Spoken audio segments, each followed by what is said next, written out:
Yaakov Avinu did something that should give us a little bit of perspective who we're dealing with here.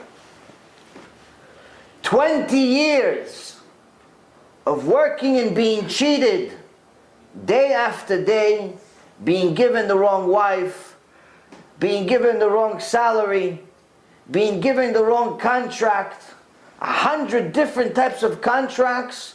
For 20 years, Yaakov Avinu did not complain even one time, even to his own wives, b'cheder chadarim, in private. He never told even his own wives Lashon Hara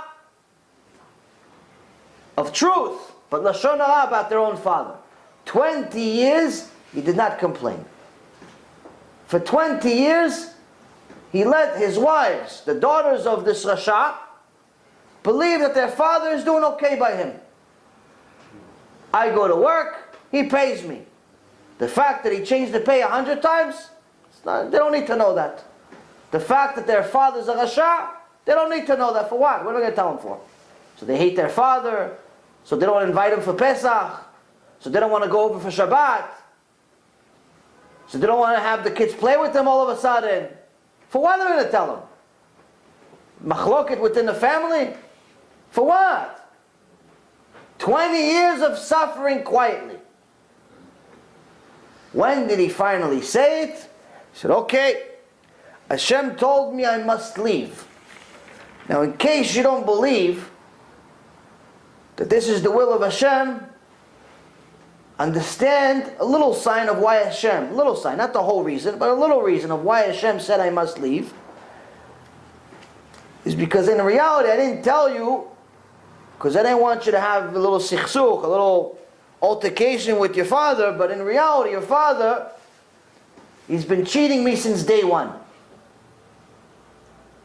So Yaakov Avinu, who had the right, who was correct in this, if he said, listen, your father's a cheater, a week after he's there, he's 100% right. They knew too. If he said, listen, your father really told me I was supposed to marry your sister. Your father really told me that I was really supposed to get this many sheep. Your father really told me ta-ta-ta. He had the right to do it. But he said no. There's no benefit. All it's going to do is create problems. For the sake of the sanctification of Hashem, for the sake of Shlom Bayit, and for the sake of not making an averah of saying Lashon Hara, kept quiet for 20 years. We hear a juicy rumor we're not even sure is right, 20 seconds later it's already on the news. Yaakov Avinu, 20 years. Tzedek.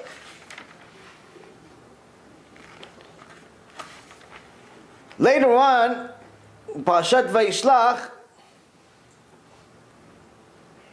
Yaakov Avinu, who didn't exactly have an easy life,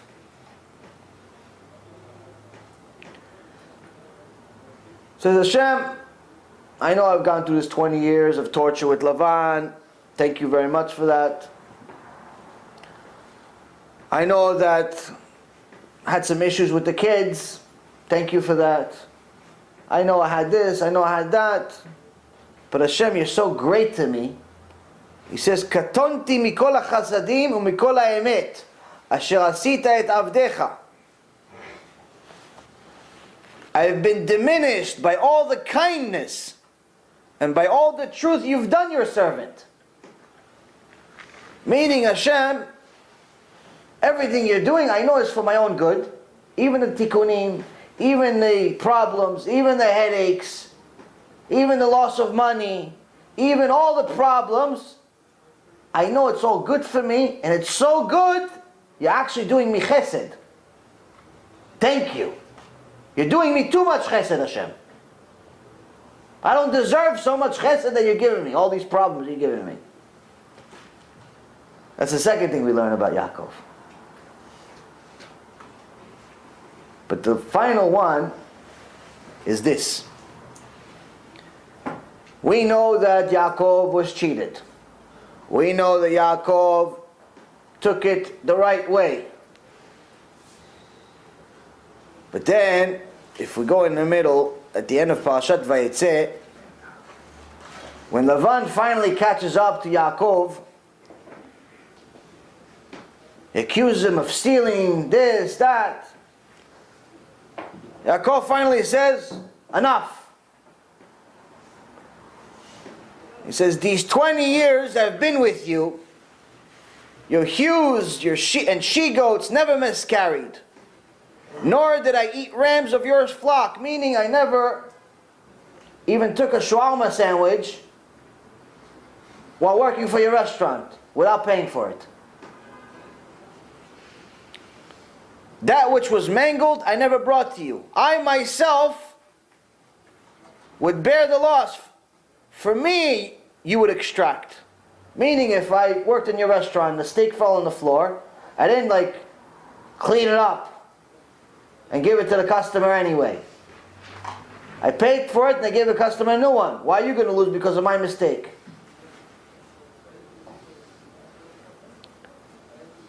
Whether it was stolen by day or stolen by night, someone stole, I paid for it, not you. Why? Because you put me as a shomer. It's my responsibility. I didn't say, listen, why don't you claim insurance? Call the insurance company, they're going to pay. No, you put me in charge, somebody stole, I took it on me. And I didn't even tell you about it. I'd say, hey, listen, do me a favor. Parnassah is a little difficult now, I'm getting married, kids are going to yeshiva, it's tough. No. Something stolen, something lost, I pay for it without second guessing anything.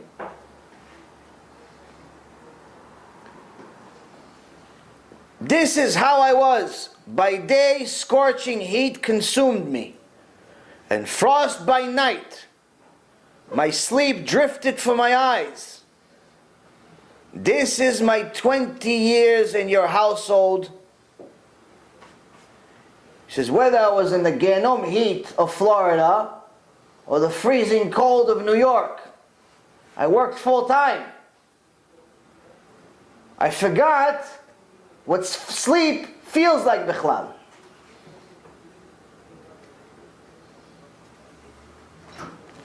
Now, Rav Nissim Yagen, Zecher Tzadik Livracha, asked a question. And it's a good question we have to ask ourselves. And BeEzrat HaShem,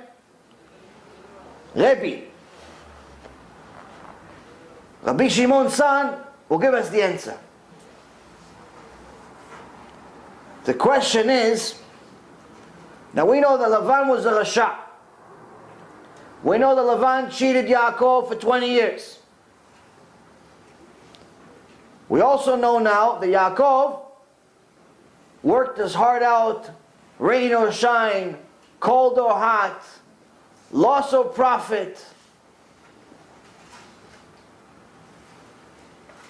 The question is, can anyone here, myself included, say that we're serving Hashem Yitbarach like Yaakov served Lavan HaRasha? Are you working for Hashem the same way that Yaakov worked for Lavan HaRasha that was cheating him? Or is every time the snooze button is close to your hand, you're pressing it 18 times because you don't want to go to nets? Or every time Shabbat comes in, you're about 15 minutes away, you make sure that you answer an extra few emails because chas v'shalom, you don't answer a business email before Shabbat. Or is every time your wife looks at you the wrong way, you forget that you're not supposed to exert anger like an animal, and immediately you lunge and act like a wildebeest on Discovery Channel? Are we serving Hashem that's giving us eyes, ears, mouth, brain, cells, parnassah, zivug, things we know of, things we don't know of, things we understand, things we'll never understand? Are we serving the Hashem that gave us the ability to enjoy both this world and the next world to such an extent that, as Rabbi Mizrahi said in a recent lecture,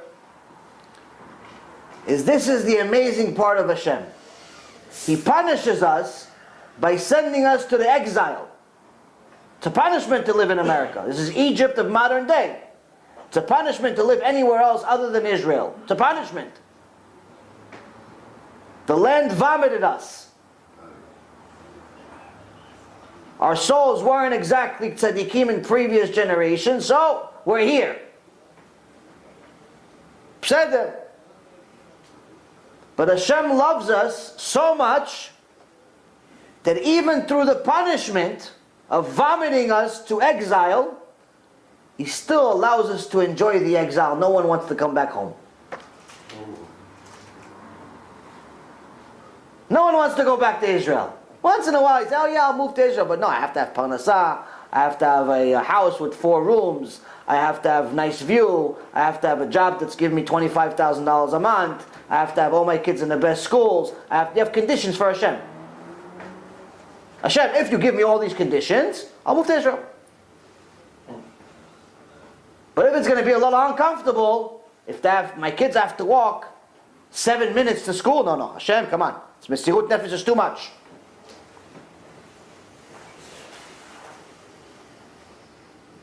We're enjoying the punishment so much that we forgot it's a punishment. That's how much Hashem loves us. So this very same Hashem that loves us so much, that allows us to even enjoy the punishment, are we worshiping Him as much as Yaakov served a rasha named Lavan?